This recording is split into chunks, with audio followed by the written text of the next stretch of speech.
Hello and welcome to another episode of Graham Hughes' PUBCAST. Although we're not in a pub this time. Are we not in a pub? No, how have we got alcohol then? We're at a cricket club, but we don't. Well, that's very posh. We don't have the sound of willow upon leather today. we must be somewhere really posh then. Yeah, Rotherham. So we're in Rotherham. Rotherham. In Sheffield. Well, it's near. We're actually in Wickersley, which is a leafy suburb of Rotherham, and it's where the well-to-do people live. Is Rotherham a city in its own right? No, it's a town. It's a town, okay. But it's a Sheffield postcode. Okay, so we've done Durham, we've done Leeds, we've done Liverpool, We've done lots of places. Manchester. We haven't done Manchester. We do Manchester this week. We'll do Manchester possibly this Friday or Saturday or whatever. Okay, sounds like a plan. Sound like a plan, All right. Graham? In the meantime, let's get going. So today we are talking about no deal Brexit. No deal Brexit, and what we're going to lose in Rotherham. I've got some interesting facts. 1 in 7 jobs in Rotherham are directly linked to EU trade. There's £661 million of EU funding between now and 2020 for job creation, and 459 criminals were removed since 2010 with the EU arrest warrant, according to our local MEP. Oh, well, that's good. So what does no deal mean for, should we say the North? it means we lose all of that. What does it mean for the country? We lose all of that. Right, let's go on to a little bit about, and I know we've covered this in previous podcasts, but it's worth saying again because no deal is totally on the table right now. Yeah. This week we had a meeting with the government and representatives of the EU, which ended with Michael Gove spitting his dummy out the pram and saying, you're not playing fair, you're not being nice to us because they won't do a deal. Even though we don't actually know what we want from the deal. We want the removal of the Northern Irish backstop. Which we requested. Which we requested. Because they said, well, how are we going to facilitate trade over the border from the EU, the external border of the EU, which will be on the island of Ireland? And we said, well, there'll be technology. And they said, okay, but until the technology exists, because it doesn't exist, what do we do? Backstop. Backstop. And the thing is, there's 2 options with the backstop. They have the backstop with the with Northern Ireland and no border, or they have a border down the Irish Sea. That's how I see it. But the DUP, who Theresa May bunged £1 billion for? But the DUP won't let me be. With Right. their border in the Irish Sea. Well, there you go. So it's like being with the Fresh Prince of Bel-Air here. Put the bell end in Bella. Anyway, go on. But so, let me get this straight.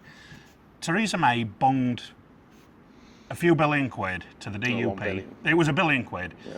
Yeah. Boris Johnson has also promised to bung them another £1 billion, basically, just to say, you know. Are you sure it's not a lie?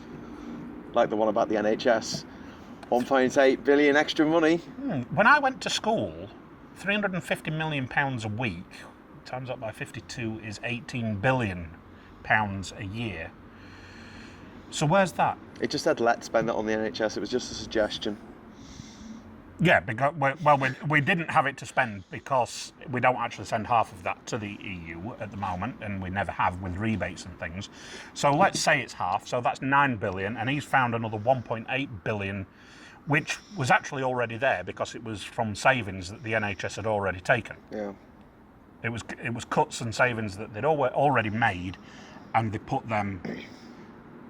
They've now released that money back to the NHS to spend it on, you know, hospital upgrades in places that voted for leave, such as Bolton in Lincolnshire, which is about an hour that way. I was going to say Bolton's not in Lincolnshire. Bolton's north of Manchester. There's another Bolton. Might be Boston then. Okay, Boston. Somewhere in Boston, Lincolnshire, right. which That had a sounds about huge right. leave Yeah, vote. that was definitely Boston. Boston, right. There's going to be loads of angry people on the comments now. So. There's always loads of angry people on the comments just saying, oh, there's a fat bloke and there's a scouser or Who whatever. interrupts. You know, we're going to do a video where we're going to read some of the funniest, nasty comments that we've received about this. Yeah, I'm carrying a few extra kilos, but hey, whoever wrote that, you'll always be fucking ugly. I'm trying to work on my resilience. Your resilience and your planning. And my planning. And technical abilities. So there's So now the government are threatening no deal, and they're saying we can do it with technology, this border situation. They've said that it's now the rhetoric is it's an undemocratic backstop. Yeah. It's undemocratic that we asked for it and the EU granted it, but there you go. I don't understand where that's coming from. And you know what pisses me off about this? Everything. The only person who ever challenges any of these fools who are saying it is people. It's James O'Brien, and the only other one is Jon Snow on Channel 4 News. Because now, in the last 2 or 3 weeks, Dominic the Turnip Raab has been saying the undemocratic backstop. It's obviously a new line that they've thought of to feed to us. Yeah, like crooked Hillary Clinton. Like what? Crooked Hillary Clinton. Oh yeah, crooked Hillary Clinton. It's what yeah. Donald Trump introduced into the lexicon, the American public. Yeah. But now they've they've introduced that after saying for the last 2 or 3 years it's the backstop. It's now the undemocratic backstop, and the BBC never challenged them. They just don't. No, they don't. And they make this shit up, and they don't get challenged. That's probably the most frustrating thing of it all, isn't it? That's what. It is. Like, we get the politicians that we don't deserve. We get the politicians that we get because our journalists are failing us, and they're not stopping interviews with liars who are lying and saying, "Sorry, you just told lies." Andrew Marr. I just want to say, I've got my hat on at the moment. I haven't worn this for videos for a while, but I have actually got the sun in my eyes, so that's why. It's sunny in Rotherham. We can't enjoy. It's like 5 minutes. Just strip off and go and sunbathe. We're at the cricket No one pitch. needs to see that. There could be some streakers at the cricket game. That was always good in the Ashes. We wasn't were it? talking about journalists. But journalists, they've let us down because during the referendum campaign, what's that ugly bastard called? Farage. What's that ugly bastard? There's so many of them. Yeah, he was saying, "Oh, we could have a Norway deal, we could have a Swiss deal, we could have this, that, and the other." But now Swiss Tony deal. It's no deal. Swiss Tony. Selling cars is like making love to a beautiful woman. But he said that, and now they don't challenge him. I think Andrew Marr challenged Michael Gove for the first time earlier this year on one of his Sunday shows. Blimey. And he said, "You told us that the deal would be the easiest." And he said, "Well, it's turned out that that's not the case." And Michael Gove was actually almost honest for the first time in his political campaign. I think his own wife works for the Daily Mail, and she tore him a new arsehole for telling the truth. Actually, he told the truth earlier this year at there was he was talking at a farmers' conference. It might have been the NFU. It was around the same time. Yeah, and he actually said a lot of the stuff that we've been saying in our videos over the last year about what a no-deal situation will mean for British farmers. And obviously, I went to Wales a few weeks ago and spoke to Mark, the Welsh lamb farmer over there, about what it will mean. And it's coming out in the media now that there'll have to be a massive cull of lamb. People don't get this. They're like, "But can't we just eat it?" I'm like, well, we don't have the warehousing space. We don't have the processing capabilities. So let's break this down. We're going to talk about no deal, right? No deal. Let's start with Ireland. We just touched briefly on the fact that no deal means there's going to be a border somewhere on the island of Ireland. Or in the Irish Sea. In the Irish Sea. Now, actually, if there was a border in the Irish Sea, that would be fantastic for Northern Ireland, because it would enjoy all the benefits of being in the single market and the customs union, and all the benefits of being in the United Kingdom and being the foyer, the place that things would have to go through in order to get into the United Kingdom. And to get out of the UK to Ireland as well. Yeah. So that basically could work out really well. It'd be really lucrative for Northern Ireland. A traditionally deprived area of the United Kingdom. An area that has been kicked to the curb, like this area has, by Westminster for so long, and has had so much investment come from the EU. So what happens once we put infrastructure on that border? If it's on the island of Ireland, they'll put up some cameras that'll have automatic number plate recognition, I guess, or whatever, and they'll have a trusted trader scheme. So they'll put up a pole with a camera on the border. Right. And then that night, someone will come along and shoot it. Or knock it out with a cricket bat.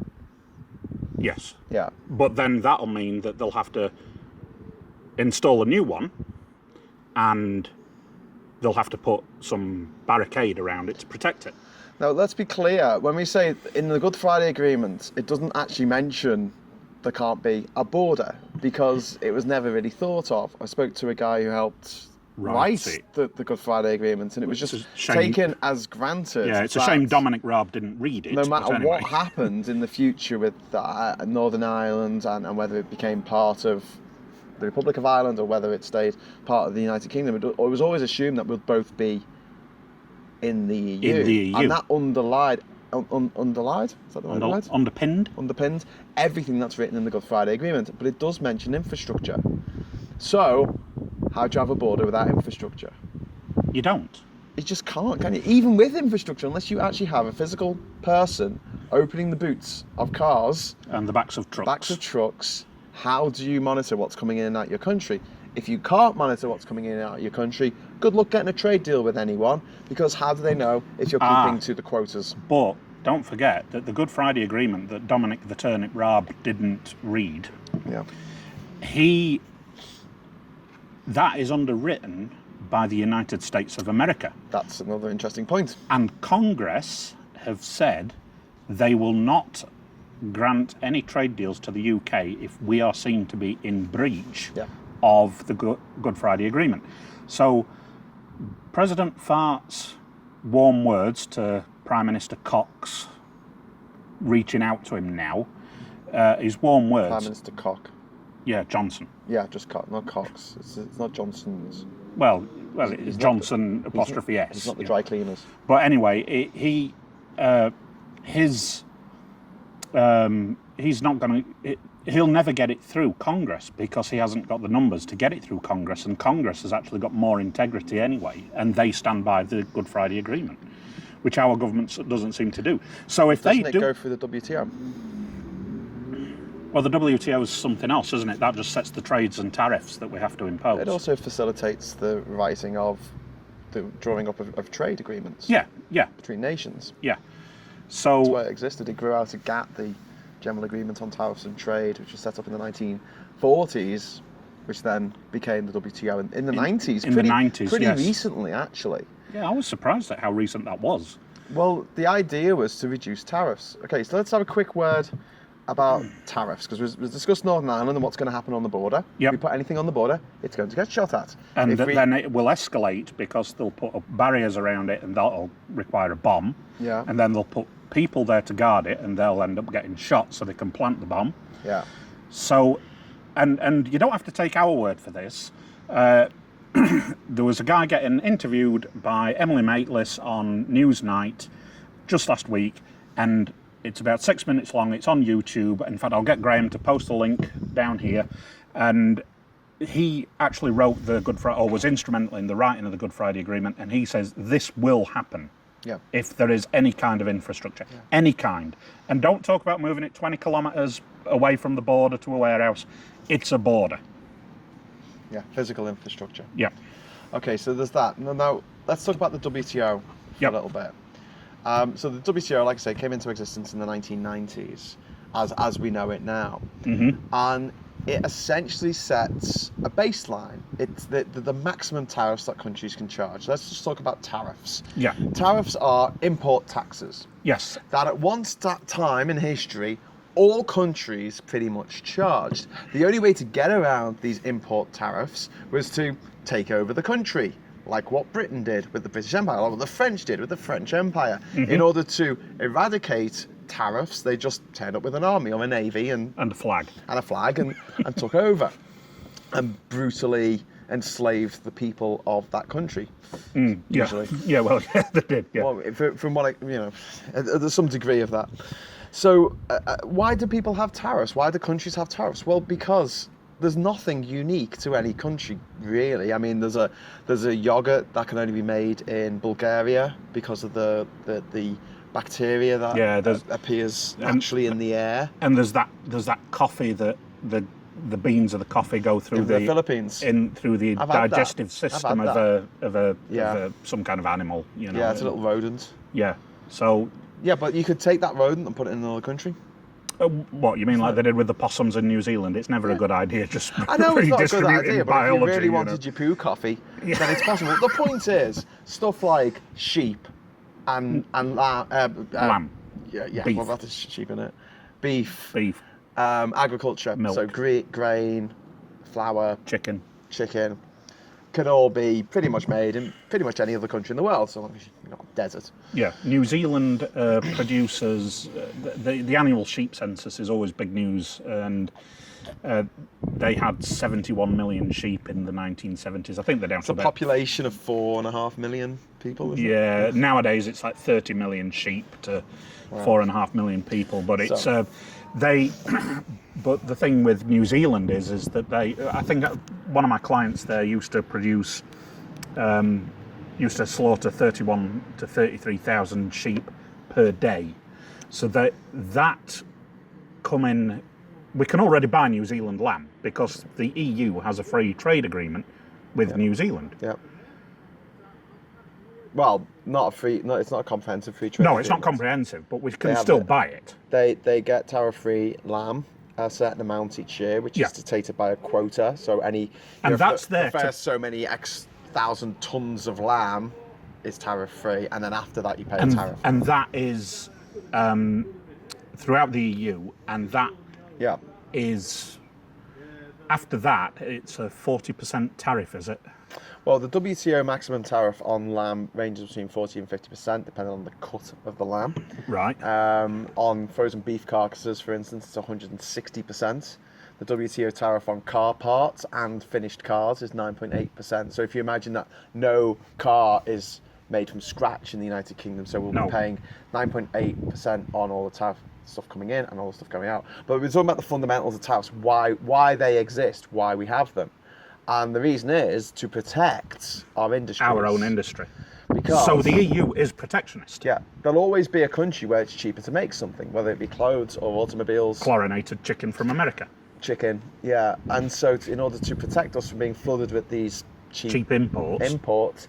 We don't just have tariffs, we also have standards. And we say, look, your meat has to be up to a certain standard or it's going to be illegal for you to sell it in our territories.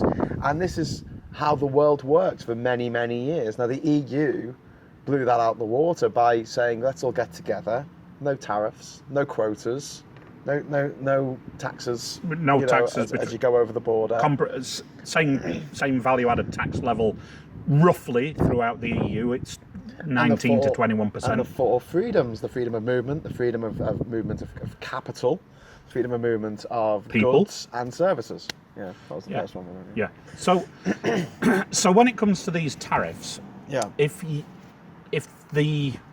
there is no deal, there is the potential for us to drop the tariffs on lamb coming from New Zealand, for example.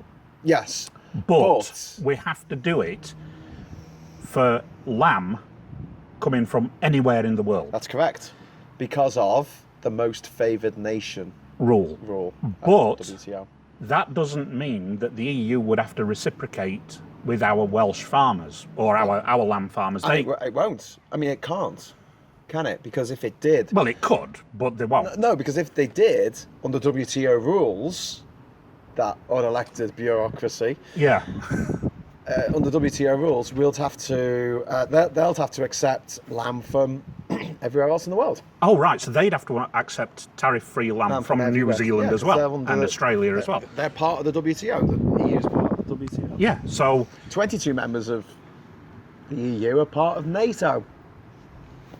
Our allies. There's only 29 countries in NATO. is there? Yeah, and 22 of them are in the EU. Yeah, well, there you go. So Turkey is an ally of NATO, isn't it? But Turkey That's in the is. customs area. It's in the customs area, but they're also an ally of NATO, but they're a bit dodgy at the moment with their new president, aren't they? Turkey. But anyway, we digress, I think, is the word. So we're talking about what's going to happen. So tariffs Tariffs. are going to be slapped on everything. And as I said, the tariff on cars is 9.8%. This is a WTO set tariff. We can't set it ourselves. These are taxes that other countries will slap on our products. So why would someone in France buy a British-built Nissan that is 10% more expensive than a Japanese-built Nissan? Well, You wouldn't, would you? They wouldn't. No. The prestige of having a Nissan that was built in Sunderland. So on lamb, like I say, it's 40% odd. On frozen beef carcasses, it's 160. Here's a scary one. 160%? Yeah, frozen beef carcasses. On agriculture's really protected. Yeah, it is, because it's so reasons. volatile Yeah. and so easy to decimate the industry. And the biggest sort of obstacle to free trade around the world, which is what the WTO is trying to promote, is the agricultural sector. Yeah. Because no country wants to have no food security, which is something that we should That's another video. touch on later. Yeah, food security. So the really worrying thing is that what makes up 80% of our GDP? The services economy, the banking Oh economy. yeah, the services. Oh, yeah. What's the WTO maximum tariff that a country that we don't have a trade agreement with, which will be every country in the world, because no deal means no deals at all. with anyone. Nothing. No, not a single deal in the world with the UK about anything. That's no, because all of our deals with dealing with the rest of the world, when it comes to tariffs and quotas and standards, regulations, all go through the EU. They all stop. So what's the maximum tariff on services? It's unlimited, isn't it? It's unlimited. Unlimited tariff on services. Hence why banks are moving capital out of the UK, isn't it? Yep. To protect, so they don't have to pay them tariffs. Yep. This just gets... You know why I voted Remain? Was so I could keep freedom of movement. Yeah. But the more I've looked into this, the more I just think... I've heard other people say this, saying it's like trying to get the eggs out of a baked cake. Yeah. And you know, and you've got people like Boris Johnson saying, you know, let's just do it, you know, but he hasn't got a clue. Oh, he's a fucking liar. And an idiot, but you know, this. I don't think he's an idiot. I think he knows exactly what he's doing. He's telling people What exactly they want what to to hear. Yeah. Do you know what I mean? Yeah, He's like yeah. a whore telling you look good. Thanks. That's what he is. Each to their own, lad. That's it. He's just flattering people. What's the tariff on beer? Because this is I don't beer know, emeritic. it's not too much, actually, I don't think, on beer. That's nice to know. think it's like- It'll still be all right. We can drown his 50 sorrows. cents or something. Can drown his sorrows. It's It's not so bad. I'm really squinty with the sun right there. yeah. It's Move out the awkward, way, isn't sun. it? Now, hang on. This is all the only sun we're getting, Rotherham. We only had like 5 minutes of it. It's behind a cloud now. Yeah, so here we are. We're on November the 1st. We have violated the Good Friday Agreement because we've put things in place to make In it effect, so we've put a there border. has to be a border That, on Ireland. well, they could put the border Yeah. in the Irish Sea, but then the DUP Yeah. will have a cow about that. Yeah. Everything we make in the United Kingdom, whether it be a car or an animal for meat, or whether it's a financial package, Or will be parts of equipment for Yeah. an aircraft. will revert to factory settings. Control Alt Delete, wipe the hard drive. Dell star. That's what we're doing for anyone who used DOS back in the 80s. Blimey. Yeah. We're basically getting rid of all of the trade agreements Britain has ever negotiated But over 1,000 years. Trade agreements don't just... So one thing I understand about this as well, and is that, and Kieran, the van driver, probably knows something about this, is a trade agreement just isn't an agreement saying I'll sell you this car with no tariff on it and we'll buy yours with no tariffs on it. But these agreements aren't just things like that. These agreements are things like aircraft flying over airspace and stuff like that, you know. And whether you know, the fact you have to put, I don't know, fog lamps on the backs of cars or something like that. It's not just trade deals. It's the agreement that so we'll not have open skies anymore. We'll have to fly. There's been contingencies put in place to allow that. But that only lasts for a certain amount of time after no deal. The EU have said 6 months or 18 months. I can't remember what. And that's funny, isn't it? Because it is up to the EU. It is. Because that's their airspace.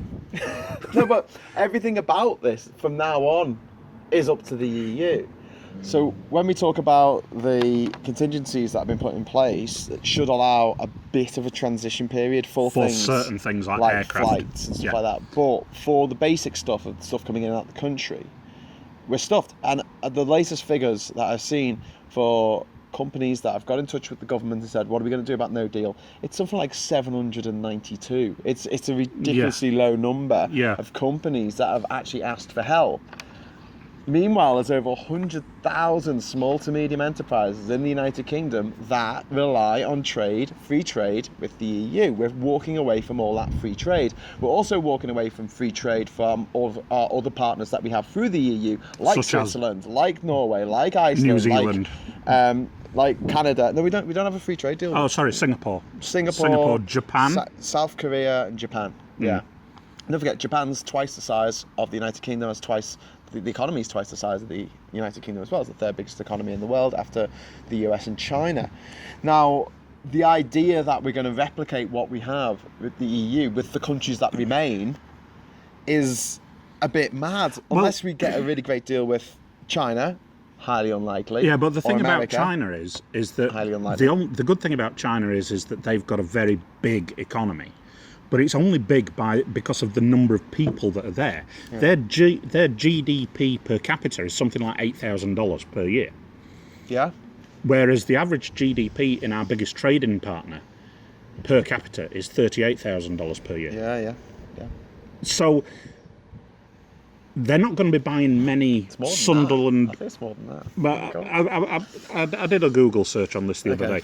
But you're not going to have someone in Chengdu who works at the panda petting zoo buying a Nissan Juke made in Sunderland on £8,000 a year. You're just not. But what's the lever argument for this? They're saying, but in the end it will be all right. It's a long-term thing. 50 years from now. 50 years from now. We touched on this the other day. I mean, we're sorry, we were in Leeds. I'm sorry about that last podcast. There was some good content, but you just couldn't hear it so well. But what happened was someone came and started talking to us, and we were trying to wind things up and, to move them on, and it ate into the time, and then people started arriving after work, didn't they? But the music came on. And then the music came on, and that's why it was loud. But so that's what happened in Leeds. Sorry about that. That's why we've come to the cricket club. Where it's nice and quiet. And there's people in the cricket club. Yeah, but they're all very quiet. Behind the camera. Yeah, they're all quiet. There's an audience now. It's just us. Hi. Well, they all sort of know me. But anyway. But we were talking about this in Leeds, weren't we? That the other day that you've got this. People are saying it's 50 years. Jacob Rees-Mogg, Doff Forlock, and all that kind of stuff. Jacob Rees-Mogg was saying it's going to be up to 50 years until we get the benefits, and that puts me at 96 years old. Yeah, but Nigel Farage is a bit more optimistic. He said 30 years. That puts me at 76 years old. So any leaver who says they're doing this for their children is a fucking idiot. I wouldn't say they're lying, because they took a long time to convince themselves of this bullshit before they foisted it on the rest of the country. But let's go back to no deal and what actually is going to happen if we do leave the EU without a deal on Halloween. You couldn't make that up, could you? Suddenly we're going to have all these import duties and export duties. Now we can set ourselves our import duties, our import tariffs, to zero on everything if we wanted to. Can we set it for everything down to, say, 10%? Yes. We can set that level. Yeah. At whatever, but it has to be for everything. Has to be for everyone. And for every country. We have to give the same deal to China. And America. And Bangladesh and Chad. And Senegal. And Sao Tome and Principe. Right. Very important. So, when it comes to the level of tariffs, what would that mean for agriculture? It would mean that we would be flooded with cheaper chicken, chlorinated chicken from the United States, and the reason people go on about that is that they have to wash it in bleach to clean it. because they're processing plants aren't so as poor. they're shocking, aren't Can we they? just explain something about the way Americans do things compared with the way that Europeans like ourselves do things? In America, you have a product, you're okay to use it until it kills somebody, unless it's a gun. Did you know that about guns, by the way? We had a gun massacre, well, we had 2 over the weekend, but they're pretty much every day in America. But something quite interesting about guns. The only industry in America, physical industry, that actually makes something that if it malfunctions and kills you because it malfunctions, say you take your child out hunting and they try and shoot some beautiful animal that doesn't need to be dead, and it blows up in their face and blows their face off and they die, you can't sue the gun manufacturer. But if you're driving a car and it's got some design fault, and that kills someone, they can be sued. Yeah. That's incredible, isn't it? Just for guns. Anyway, I lost my thread of thought there. Thank God for the NRA. So we can drop it's a whole other podcast. All the tariffs we can drop down to 0. Or 10% or 5%. Whatever the figure is. Whatever commodity we want. We can say, right, on beer, we're going to set our import tariff at 2%, but it has to be 2% for every country. So that means that they can do this, but that doesn't necessarily mean that our export market, and say Wales exports, what was it, 40% of their lamb to... No, 40% is the tariff level. It's something like 80% of their lamb goes for export or something. Oh, no, 80% of their exported lamb goes to the EU. Right, tariff-free at the moment. And then to try and get deals in place. Because don't forget, like, New Zealand has a deal in place with the EU. It was actually negotiated by the British back when we felt bad about kind of abandoning the Commonwealth in the early 70s in favour of the EU because of economic gravity, which is something you can't do much about. You can't move your country. And also the Commonwealth is piss poor. I'm sorry, guys. I know there's 53 of us, and we all love each other very, very much, including Mozambique, which had nothing to do with the British Empire. That it was a Belgium. Portuguese. No. Portuguese, was it? I thought it was Belgian. But no, it's Portuguese. Don't try and do... No, I'm not. No. My geography, I'm on it. It's also the biggest score you'll get in Scrabble using any place name, country name that just has one word is Mozambique. You get 34 points for that. Anyway, moving off the subject. So the Commonwealth is made of 53 countries. Now, if you take the top 5 off there, which are places like the UK and Canada and Australia, New Zealand, Singapore. The ones that are left, the 48 that are left, you put the GDP, India, if you put the GDP of all the ones that are left together, right, it's less than the GDP of Britain on its own. Really? Yeah, 48 countries. Go on. That's unbelievable, isn't it? Well, no, it's not, because they've got places that people haven't heard of, and they see them at the Olympics with the flag, and they're like, oh, wow, I've never heard of St. Kitts and Nevis, but it's actually pronounced Nevis. I know, I've been there. Have you been to every country on the planet? I've been to every country on the planet. I know that Kiribati is actually pronounced Kiribati, because I've been there. And I know that Tigavoy is how you say cheers in Kiribatis, or however they say their name. Okay. You've written a book about this, and he never plugs it, but I'm going to plug it. It is quite interesting. It's not really the time and place to plug my book.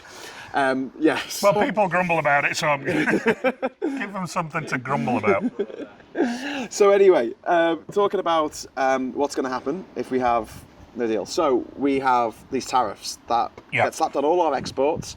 We have to put tariffs on all our imports to some extent. But they have to be equal. But the government can say, as Jacob Rees-Mogg says, that they can drop those tariffs to 0 if we want. But if we do that, then we screw industry and agriculture in the United Kingdom, because obviously it's cheaper to make chicken in America. It's cheaper to make beef in Argentina and in Australia, where this hat's from.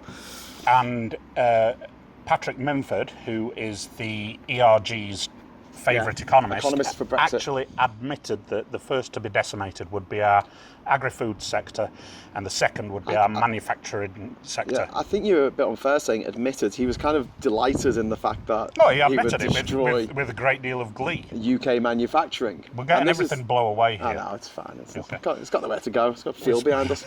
Wickersley, nobody's going to nick it. Yeah, but the other thing with American stuff coming in, so you've got the chlorinated chicken, but a bigger threat as a public health problem for the United Kingdom is the use of antibiotics.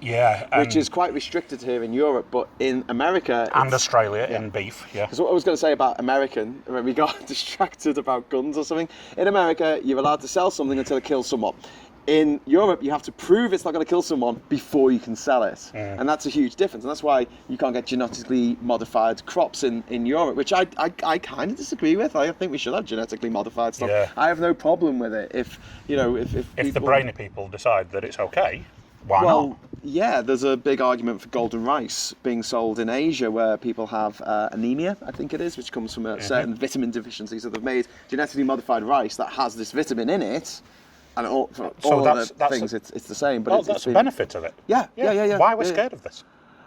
Because Frankenstein foods. Well, because the tabloids classify it as Frankenstein foods and say don't do that, and we do whatever the tabloids tell us to do. Even though the tabloids are mostly owned by an Australian who's a billionaire who doesn't come here and doesn't like the Queen.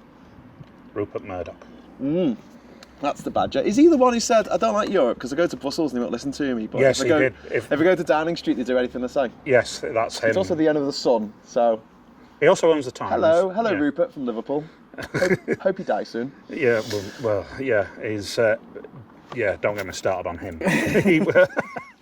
But I was never a fan of any of the Australian moguls, media moguls when I was there. Kerry Packer was another one who, But what we're doing is we're manoeuvring ourselves into a situation where we will be the least competitive advanced economy in the world. planet. Yeah. Yeah, without a shadow of a doubt. We should have rehearsed that, so we said on the planet at the same time. And when you consider that the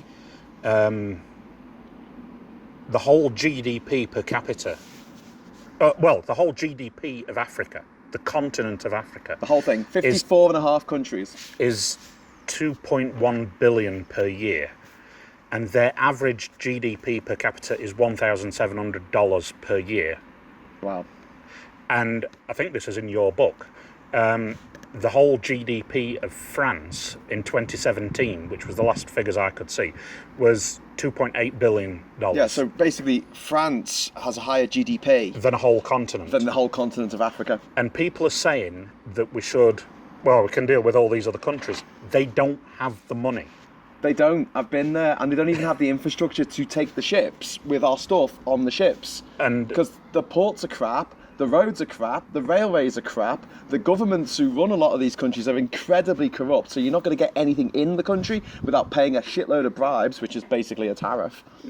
yeah, but this is, at least a tariff does... Tariffs on top of tariffs. Tariffs go into the government, bribes go into the pocket. What's a sanction? What's a trade sanction? What is that? Trade sanction is where you are producing something, and if you are seen to be producing it anti-competitively, they will bung another tariff on top of it, I think. Yeah. So well, it's effectively a tariff that is put on your commodities by other countries if you've been naughty. So, for instance, Iran has a major sanction against oil. So if you want to buy oil from Iran, it's going to cost you more than buying oil from anywhere else in the world, which is why we caught a tanker going from Iran to Syria, because Syrians would pay that extra tariff because they wanted the oil, whereas everyone else wouldn't supply the Syrian regime with oil at the moment because obviously there's a war going on. So if you want to restrict a country's ability to do anything, you put sanctions on it because it's the one step away from actually invading it. All the tariffs that we are inviting the world to slap on British goods, well, not even inviting, demanding that they slap on our goods, they are sanctions. That is a sanction on British goods and British producers. So we are putting sanctions on ourselves. Yeah, and let's bring this back to Ireland. The Republic of Ireland. What happens when we violate the Good Friday Agreement? We could end up in The Hague. And the International Court of Justice. Yeah. And what happens if we get found guilty of violating the most important post-war treaty that Britain has signed? We'll have trade sanctions put on us. So we'll have sanctions on top of sanctions. So Britain will not just be the least competitive advanced economy in the world, it could well soon be the least competitive economy in the world. Down there with Somalia and... Mauritania, I guess. North Korea. Yeah, North Korea's not too competitive these days, I hear. That is staggering, isn't it, when you think about it? There is no long-term gain. I just want to make this really clear. There is no long-term gain. from this. It just doesn't exist. But it's not just that. It's the amount of money that Boris Johnson is now spaffing up the wall about, when it comes to no deal preparations. He's just last week, we were saying this in Leeds, if you didn't hear it, he bunged another 2.1 billion quid. That's an extra 2.1 billion quid. That's on no deal preparation. On no deal preparations. That is more money than he promised for the NHS on the same day. That's more money than the EU gave to Liverpool as part of the Objective 1 funding in order to get Liverpool off its arse, which it was on in the 80s and early 90s. And who caused that? The Conservative government. The government in Westminster. Hang on, let's be more specific than that, okay? What caused that was the fact that all the jobs left. There was no shipbuilding. Half the docks closed. More than half the docks closed down. The trade around the world just moved to different ports, and Liverpool was a casualty of that. But it could have been given investment and funding to pivot and become a leader in something else. Yeah. That money to do that came from the EU. It did not come from the British government. No. And it's interesting, Michael Heseltine, who is, although he is a Tory, he's seen in quite good light in Liverpool because he did push money to Liverpool from the government when Thatcher wanted Liverpool just to go into what was called managed decline. I remember that statement. Yeah. That is... We also had the problem with militants, who were the Labour hard left. Derek Hatton was his momentum name. of the day, being not the best. Complete arseholes. Yeah, okay, let's just say it, complete arseholes. So we had this ultra left-wing local government, we had this ultra right-wing national government under Thatcher, and Liverpool got caught between the two. It really did. So this money that's been set aside for something that Boris Johnson has said that 100% won't happen. A 1,000,000 to 1 chance. Million to 1 chance. He said. Okay. An additional 2.1. I'm going to keep going on about this £1 trillion of assets that have been stripped from the United Kingdom in the last 3 years, because I don't understand why this isn't front page news every day. Because the population of Liverpool is about 493,000 now. I checked it on Google. Oh, right, okay. So you could give every man, woman and child in Liverpool £1 million each. You could have them all win the pools. That'd be all right. £1 million each. I'm moving to Liverpool. That wouldn't be half of the money that's been shipped out of the UK in the last 3 years. That is a staggering statistic. That wouldn't even be half. But that's money from funds and pension funds and capital. It's Barclays Bank. Barclays Bank moved £160 billion out of the United Kingdom. And they got special permission from the courts to do this as well. Yeah, the High Court, because now all the profits from those assets, £1 trillion of assets. That's you can make a lot of money from money. You need money to make money. So here's $1 trillion. Here's $1 million. Yeah. The tax on the profits of those assets is billions. Billions, and that's no longer going to our exchequer. Not going to our exchequer, and our national debt is now at 1.73 trillion. Good Lord. So we need all the tax we can get, really. And there's also the tax on the people working. To pay off our loan. But there's all the tax on the people in these jobs. You know, those jobs are lost, aren't they? Really. So they're not paying taxes. Although, and I know people are going to put in the comments, well, they probably don't pay taxes anyway because blah blah blah. But they do. They pay taxes. 64 billion comes from the City of London in taxes. Yeah. That's going to just get less. That's just going to get lower. It's going to be less money to go around. Do you know what we've got less of now? And I was going to say, since I over-talked over Adam in the last podcast so much, a special treat, I'm going to give you now a couple of minutes of just Adam saying whatever the hell he likes to the camera while I go and get another round. You will edit it out, won't you? You'll need this, mate. You'll need that. Oh, okay. Cheers. You might as well grab that gear. Right. I know this is going to be edited out, but Graham isn't actually from Birmingham. I know you're editing it out. I don't know what to say. I'm not going to talk, Graham. You'll just... No, go on. I'll start you off on something. He's getting shy. I am shy. This is why I have to interrupt you all the time to get you excited. Right. Adam is going to tell you about the Sheffield Steel and why British Steel has now gone kaput. Oh, right. Yeah, so I know a bit about this, apparently. So British Steel were formed, the current British Steel, were formed out of sales of parts of Tata, which was that Tata bought parts of what was Chorus and Hughes and the old British Steel Company, British Steel Corporation. And they had a plant in Scunthorpe, which is 45 minutes that way. And that plant is now in receivership due to their products. They're a specialised steel, and they have got no orders from their biggest market now, which is Europe. That market has gone because there is so much uncertainty around the export and import of special steels. Countries and governments and businesses in Europe stopped buying British-made steel from British Steel due to the cost, the potential extra costs of tariffs on steel. And some of those figures are absolutely tremendous. You know, some of the percentages on some of the steel products are absolutely tremendous. Here's Graham back with more beer. You timed that. Did you tell the entire story of Sheffield Steel? No, just British Steel at Scunthorpe, which is in receivership. Put that on your card, by the way. Sorry. Yeah, no, put it on the card. Was it That's not fine. for a discount? No. It's to pay for it, and you need a membership card anyway. Okay. So where were we? Let's get rid of these. I should have taken them back with me, shouldn't I? So you were talking about steel. Now, British Steel at Scunthorpe specifically. Was British Steel's demise, was that the fault of the EU? No, the EU actually offered lots of support to people who were made redundant from the coal mining and steel industries in these areas.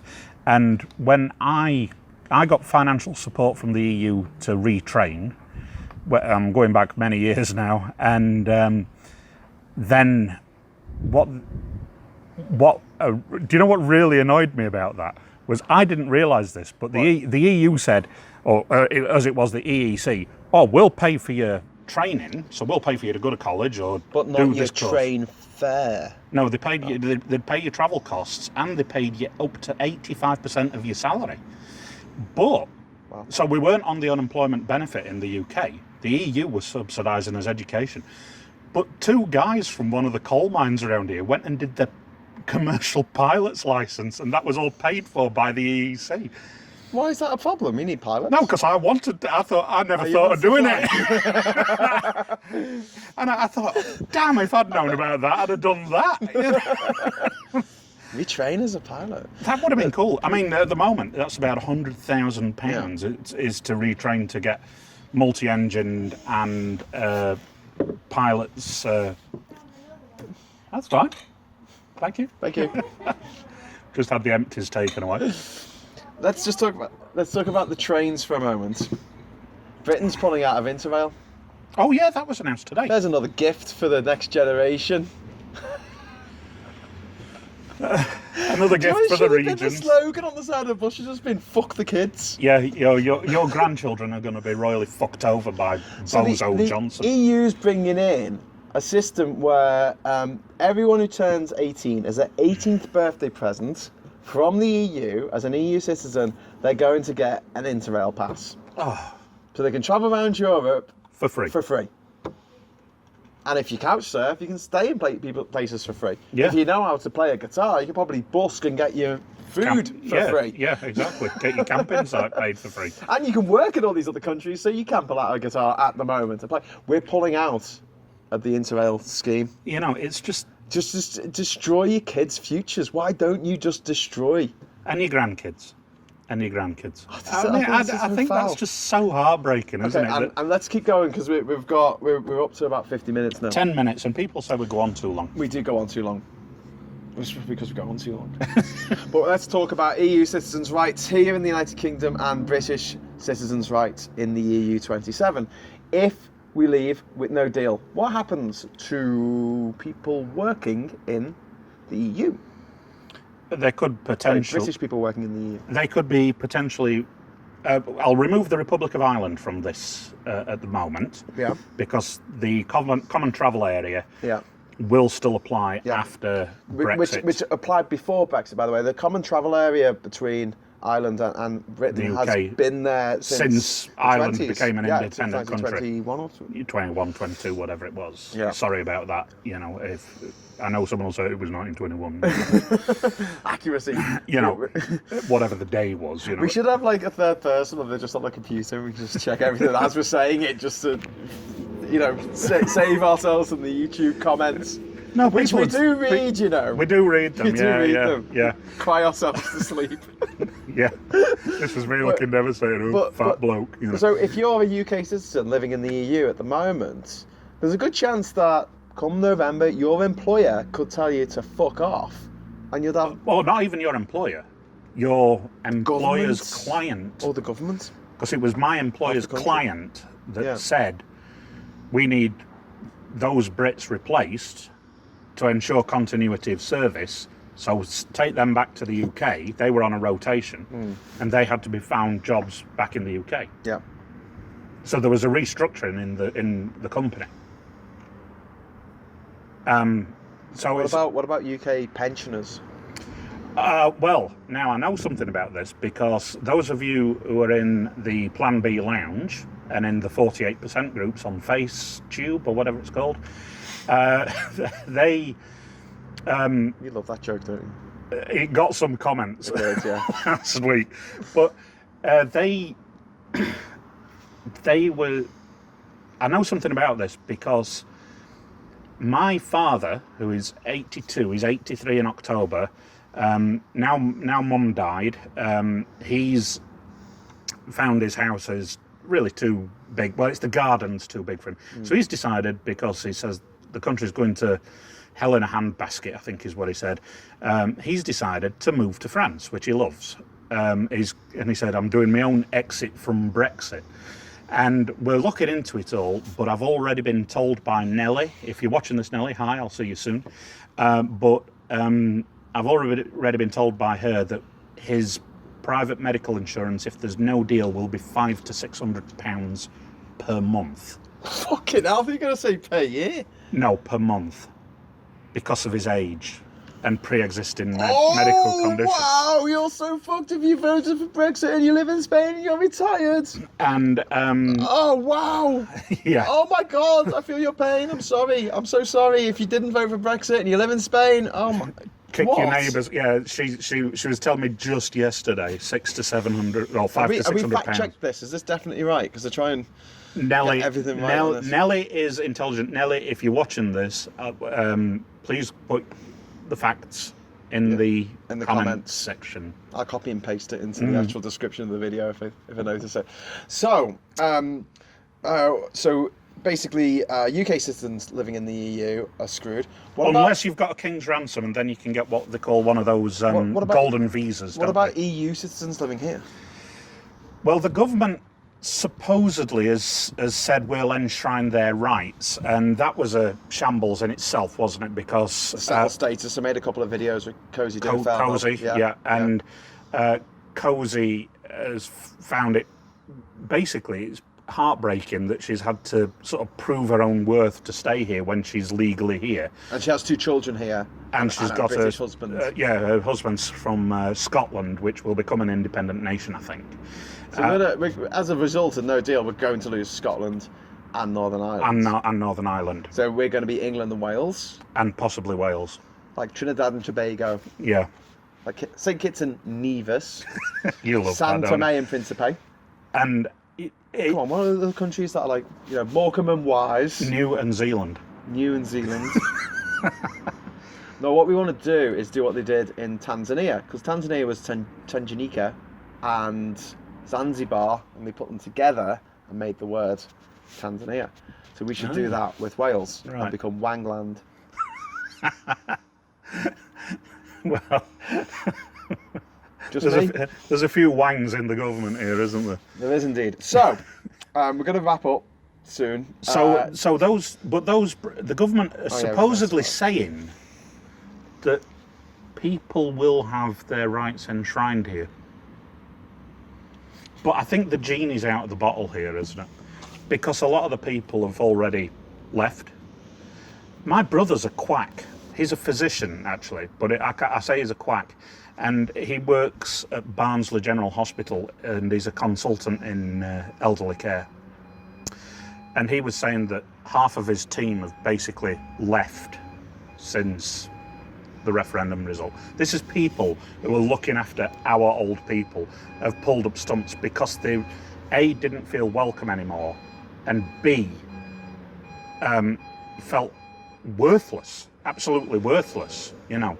And so Italian nurses and Spanish doctors and I mean, I was listening to James O'Brien a few weeks ago, and an Italian doctor got in his car in Milan and drove to Grimsby because he knew that there was a shortage of doctors of his particular speciality in Grimsby, and he chose to come here to be told in hospital these foreigners should fuck off. And he said, well, I'm one of them. Oh, we didn't mean you. Didn't mean you. You know, and that's what's so heartbreaking. So, you know, that's what I find personally heartbreaking. You know, people said, why aren't I angry about my job? The bin men are here. Bin men are here. They're getting some overtime in Rotherham. There's always a bit of a joke about whenever you're trying to record something on the street, there's always someone reversing. Bloody reverse alarm. So, but people, you know, people say, why don't you get angry about your job? It's a job. You know, I'll get another job. I'm enjoying. For those who didn't see the last PUBCAST, or you couldn't hear us, Adam got made redundant last week as a direct result of Brexit. So he's very calm about it. But I'm more angry about the effect on people. You know, the people who. You're a person. No, I've been assembled from dead technicians. I think dead technicians. But people, you know, people get.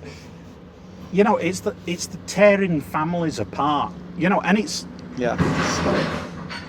That's the second bin. I think that's it now. Is that it? Yeah. Ironically enough, it's an imported truck from the EU. Skype families. I'll tell you a quick story about one of my friends. He's from Warrington, and he was in the Navy. I did a couple of tours in Afghanistan and in Iraq and stuff. I don't know how they get the Navy to Afghanistan, it's landlocked, but whatever. And he was in the Falkland Islands. This is like 15 years ago now. Mm-hmm. And there was a Chilean girl who worked, because obviously the Argentinians don't really work in the Falklands. So there was a girl who worked over there in Chile. And they fell in love and got married. And they lived for 10 years together. They travelled the world. I met them in Panama. Mm-hmm. They lived in Chile, they lived in Europe, they lived in the UK, they lived in... And then the British government changed the rules in about 2011, I think, and said that if you are a British citizen and you have a foreign spouse and they're not from the EU, you have to be earning X amount a year. I think it was 18,500. Yeah, and if you've got children, it's £2,000 per year extra per child, isn't it? Yeah. Right, so as a result of this, they didn't even think about it. They didn't really know about it. And my friend was basically contacted by his old buddies in the Royal Navy, even though he'd been honourably discharged a few years earlier. Yeah, and they said, he was an engineer, like yourself, and they said, we've got an engineering job for you down in Plymouth or Portsmouth or somewhere, down south. And he said, great, okay, and it was for a year. And so he flew over to the UK from Chile with his wife of 10 years, and they turned her back at the airport. Not because he wasn't earning enough, but because it was a contract job. Oh, yeah. This is a veteran. This is an ex-serviceman who put his life on the line fighting for Britain. And he was denied the company of his wife for a year. That's the hostile environment. And it makes no difference if you've got kids. No. They will rip your family apart. You will spend your childhood talking to mummy or daddy on Skype.